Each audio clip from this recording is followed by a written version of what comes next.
लिखाई इसी में ही निकल जाती है।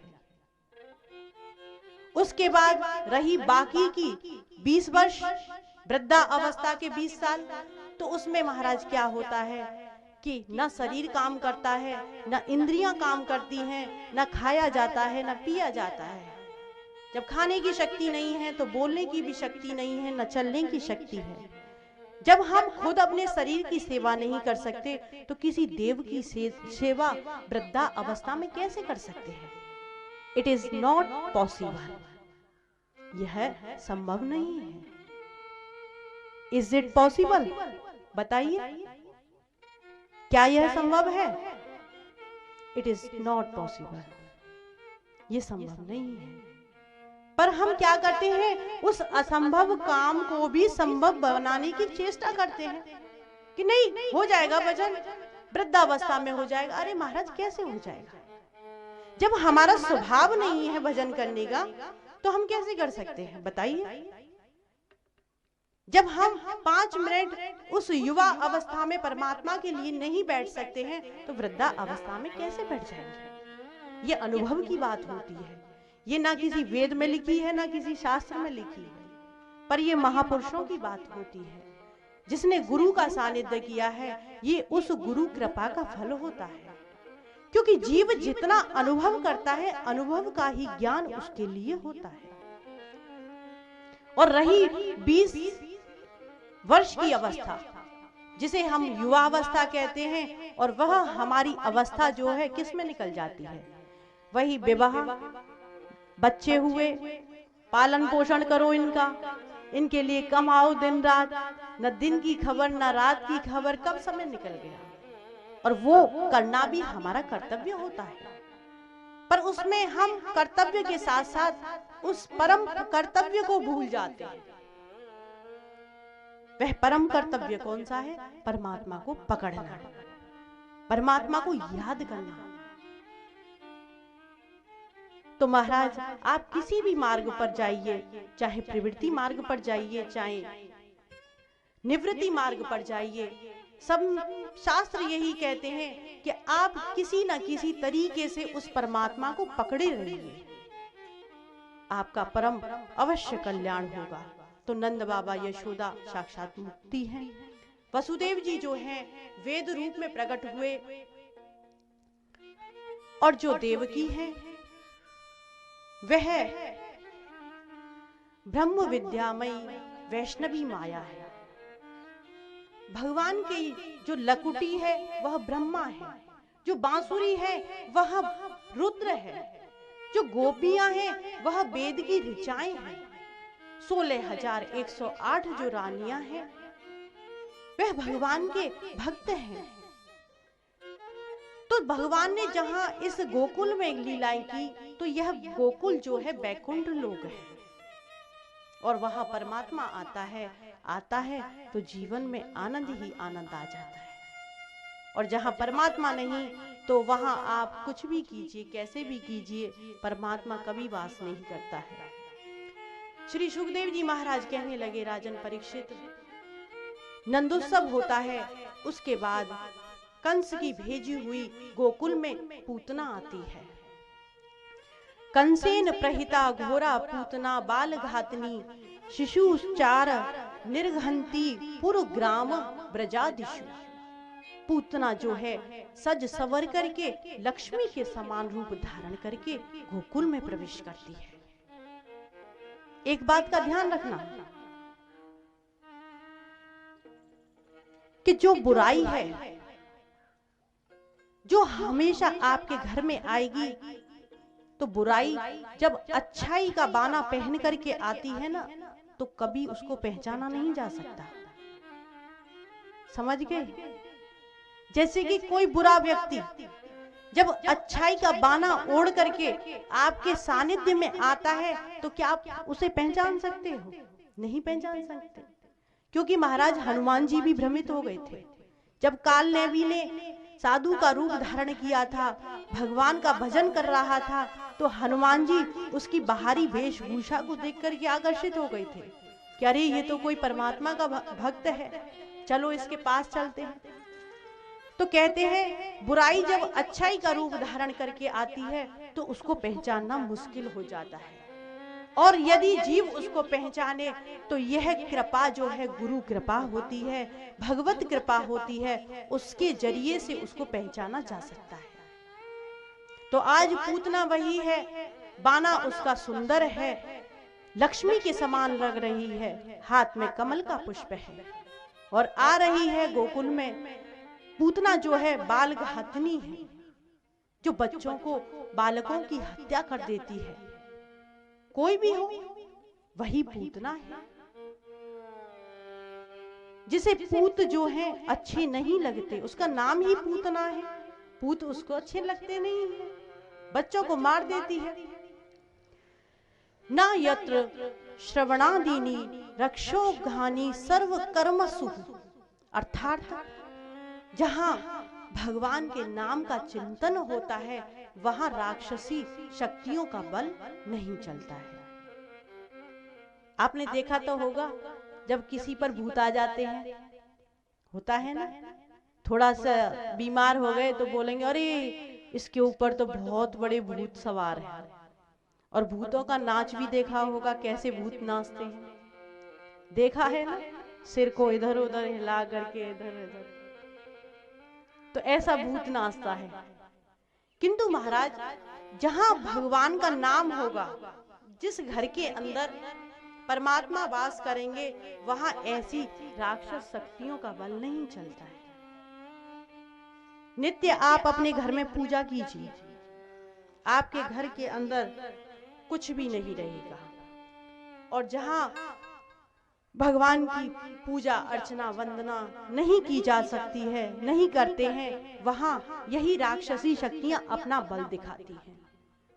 देख लेना, आपको विश्वास ना हो तो। जिन लोगों को भगवान पर विश्वास है उनको आप कहीं भी भेज दीजिए, कहीं भी कुछ करने दीजिए, कुछ नहीं होता है, क्योंकि उनके ऊपर उनके परमात्मा की कृपा है।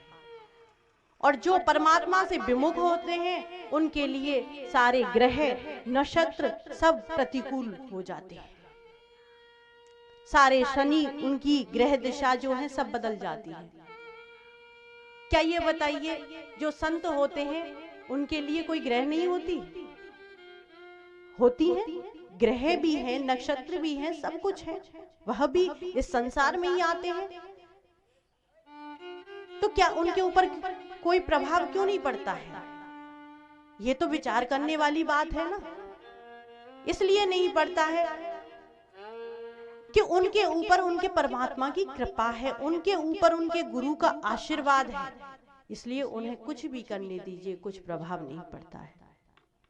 तो पूतना जो है आती है, जब भगवान ने देखा कि आज मुझे मारने के लिए मेरी मौसी आ रही है, तो प्रभु कन्हैया जो है छोटे से हैं, लाला पलने में सोए हुए हैं। जब नंद रानी ने देखा कि अरे ये तो कोई लक्ष्मी स्वरूपा है जो मेरे लाला के दर्शन करने आई है, बिठा करके कहा, देवी तुम कौन हो, कहां से आई हो? पूतना बोली, बस मैंने सुना था कि वृद्धा अवस्था में यशोदा के लाला भयो है, तो बाकी दर्शन करवे को चली आई। यशोदा बोली, अच्छा देवी तुम बैठो, मैं तुम्हारे काज पानी आदि की जलपान की व्यवस्था करूं, तब तक तुम लाला के दर्शन कर लो। क्योंकि जो ब्रज की जो लीलाएं हैं सभी ब्रज भाषा के अंतर्गत है। जब पूतना बैठ गई, पूतना ने लाला को जब गोदी में उठाया, उठा करके आज वह पूतना लाला को अपना स्तनपान कराने लगी। और जैसे ही स्तनपान कराने लगी, प्रभु ने क्या किया, उसके स्तनों को अपने हाथों से दबाया और आज दूध के साथ साथ विष लगे हुए स्तनों से खींच लिए उसके प्राण। और जैसे ही प्राण खींचे, पूतना का जो शरीर है अपना वास्तविक रूप में आ गई और चारों ओर चिल्लाने लगी, छोड़ दे छोड़ दे छोड़ दे छोड़ दे। किंतु कन्हैया ने नहीं छोड़ा। बोले, मौसी मुझे पकड़ना आता है और जब मैं एक बार पकड़ लेता हूं तो फिर नहीं छोड़ता। तो राक्षसी है, जब सबने देखा प्रभु ने उसका वध किया। और गोपियों ने देखा लाला जो है आज पूतना के शरीर पर लेटा हुआ है। तुरंत आई, आकर के महाराज अपनी गोदी में लिया और उसको सहलाने लगी, देखने लगी कि कहीं लाला के लगी तो ना है।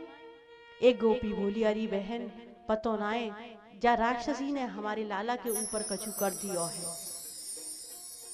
दूसरी बोली, बोका कि बहन पतो ना है, हमारो लाला जब तेवा राक्षसी के शरीर ते स्पर्श भयो है, कहूँ जाकू नजर तो ना लग गई। ऐसो करो जाकि नजर को उतारो।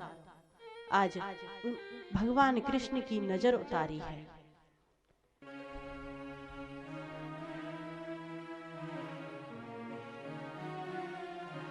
जब नजर उतारने की बारी आई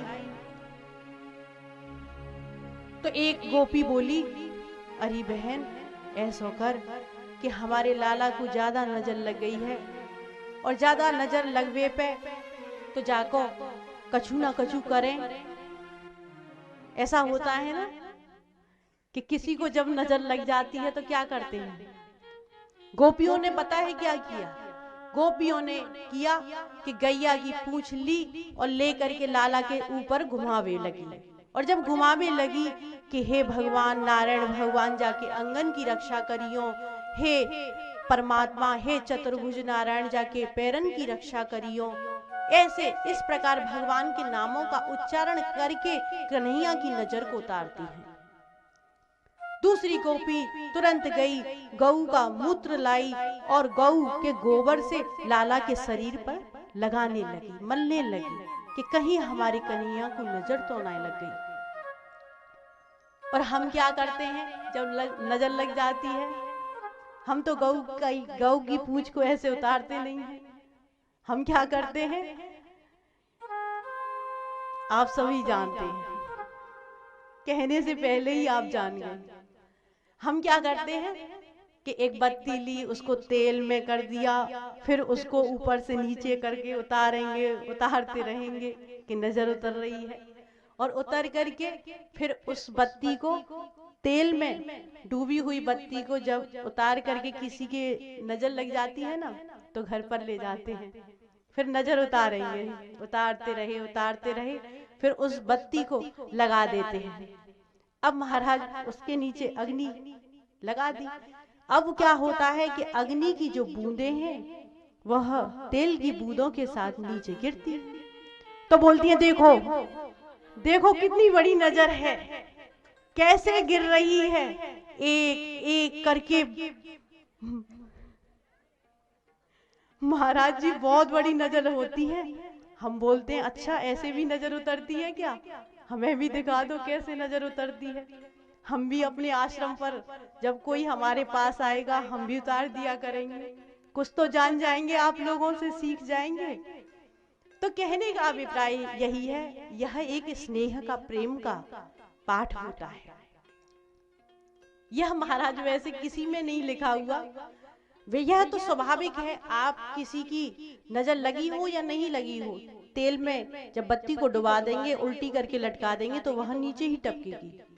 पर हम फिर क्या करते हैं, यह हमारा एक स्नेह का पुराण होता है, जिसे हम बुढ़िया पुराण कहते हैं। बड़े बूढ़ों का पुराण होता है, ये स्नेह का प्रेम का पुराण होता है। तो आज गोपियां हैं, वह भी अपने लाला के ऊपर राई नौन आदि टोना करती हैं कि हमारे लाला को कहीं नजर ना लग जाए। कौन सी ने मार दी और ये टोना, अरे मेरो मचलो है श्याम सलोना।